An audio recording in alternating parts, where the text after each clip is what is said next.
നമസ്കാരം. 4K ന്യൂസിലേക്ക് സ്വാഗതം. മനസമാധാനം എന്നൊന്ന് ഇല്ലാതെ ഒരു മനുഷ്യൻ ജീവിച്ചിട്ട് എന്ത് കാര്യം? പറഞ്ഞു വരുന്നത് മറ്റാരെയും കുറിച്ചല്ല, നമ്മുടെ പ്രധാനമന്ത്രി നരേന്ദ്രമോദിയെ കുറിച്ചാണ്.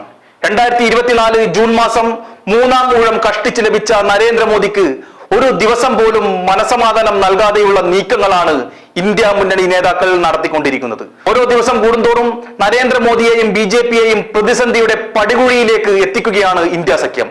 ഇപ്പോൾ ഇതാ നിർണായക നീക്കവുമായി രംഗത്തിറങ്ങിയിരിക്കുകയാണ് അഖിലേഷ് യാദവ്. YSR കോൺഗ്രസ് നേതാവും മുൻ ആന്ധ്രാപ്രദേശ് മുഖ്യമന്ത്രിയുമായ ജഗൻമോഹൻ റെഡ്ഡിയെ നേരിട്ട് സന്ദർശിച്ചിരിക്കുകയാണ് അഖിലേഷ് യാദവ്.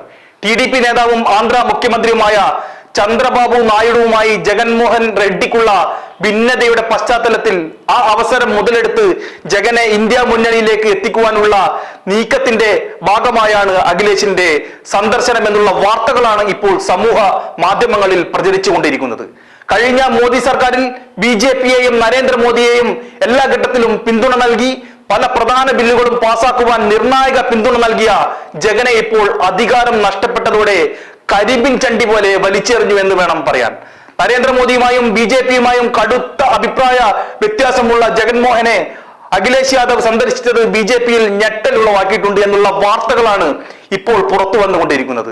ജന്തർ മന്ദറിൽ YSR കോൺഗ്രസ് നേതാവ് ജഗൻമോഹൻ റെഡ്ഡി നടത്തിയ പ്രതിഷേധത്തിൽ അഖിലേഷ് യാദവ് അടക്കമുള്ള ഇന്ത്യ സഖ്യ നേതാക്കൾ പങ്കെടുത്തത് പുതിയ രാഷ്ട്രീയ അഭ്യൂഹങ്ങൾക്ക് കാരണമാകുന്നു.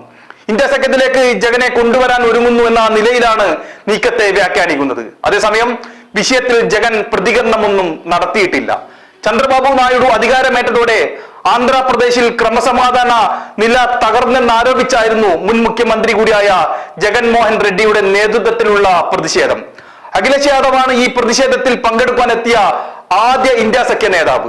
ശിവസേന, ഉദ്ധവ് താക്കറെ വിഭാഗം, AIDMK, തൃണമൂൽ കോൺഗ്രസ്, മുസ്ലിം ലീഗ് നേതാക്കളും ജഗന് പിന്തുണ അറിയിച്ചു. ആന്ധ്രയിലെ ആക്രമണങ്ങളെ രൂക്ഷമായ ഭാഷയിൽ അപലപിച്ച അഖിലേഷ് യാദവ് തന്നെ പ്രതിഷേധത്തിലേക്ക് ക്ഷണിച്ചതിന് ജഗനോട് നന്ദി രേഖപ്പെടുത്തുകയും ചെയ്തു. ഇങ്ങനെ ഒരു ക്ഷണം എനിക്ക് ലഭിച്ചില്ലായിരുന്നുവെങ്കിൽ ആന്ധ്രാപ്രദേശിൽ നടക്കുന്ന അക്രമ സംഭവങ്ങളെ കുറിച്ച് അറിയുമായിരുന്നില്ല. YSR കോൺഗ്രസ് പ്രവർത്തകരെ ലക്ഷ്യമിട്ട് ആന്ധ്രാപ്രദേശിലെ ജനങ്ങളിൽ ഭയം പുലർത്താനുള്ള ശ്രമമാണ് TDP-യുടെ പരിപാടി. മുഖ്യമന്ത്രി ചന്ദ്രബാബു നായിഡു ഇടപെട്ട് ഇത് അവസാനിപ്പിക്കണമെന്ന് അഖിലേഷ് യാദവ് പറഞ്ഞു. സംസ്ഥാനത്തെ എല്ലാ രാഷ്ട്രീയ പ്രവർത്തകരുടെയും ജനങ്ങളുടെയും സുരക്ഷ ഉറപ്പാക്കാൻ കർശന നടപടികൾ സ്വീകരിക്കണമെന്നും ചന്ദ്രബാബു നായിഡുവിനോട് അഖിലേഷ് യാദവ് ആവശ്യപ്പെട്ടു. കഴിഞ്ഞ 45 ദിവസത്തിനിടെ TDP സർക്കാരിന് കീഴിൽ അഭൂതപൂർവമായ അക്രമ പരമ്പരകൾക്കാണ് ആന്ധ്രാപ്രദേശ് സാക്ഷ്യം വഹിച്ചതെന്ന് പ്രതിഷേധത്തിൽ സംസാരിച്ച ജഗൻമോഹൻ പറഞ്ഞു. ഭരണകക്ഷിയുടെ നേതാക്കളും പ്രവർത്തകരും YSR കോൺഗ്രസ് പ്രവർത്തകരെ ആക്രമിച്ച് ജനങ്ങളിൽ വ്യാപകമായ ഭീതി പരത്തുകയാണെന്നും ജഗൻ ആരോപിച്ചു. ആന്ധ്രയിലെ അക്രമങ്ങളിൽ TDP സർക്കാരിനെ വിമർശിച്ചാണ് ശിവസേന, ഉദ്ധവ് താക്കറെ വിഭാഗം MP സഞ്ജയ് റാവത്തും സംസാരിച്ചത്. കേന്ദ്ര സർക്കാർ ഇടപെട്ട് വിശദമായ അന്വേഷണം പ്രഖ്യാപിക്കണമെന്ന് റാവത്ത് ആവശ്യപ്പെട്ടു. വ്യാപകമായ ആക്രമണങ്ങളാണ് ആന്ധ്രയിൽ നിന്നും റിപ്പോർട്ട് ചെയ്യുന്നത്. ഇതിനിടെ TDP MLA-യുടെ പരാതിയിൽ അടുത്തിടെ ജഗനെതിരെ വധശ്രമത്തിന് കേസെടുക്കുകയും ചെയ്തിരുന്നു. സംസ്ഥാനം ഭരിക്കുന്ന TDP കേന്ദ്ര സർക്കാരിലെ അനിവാര്യ പങ്കാളിയായതിനാൽ വലിയ ആശ്വാസമൊന്നും ജഗൻ കേന്ദ്രത്തിൽ നിന്നും പ്രതീക്ഷിക്കുന്നില്ല.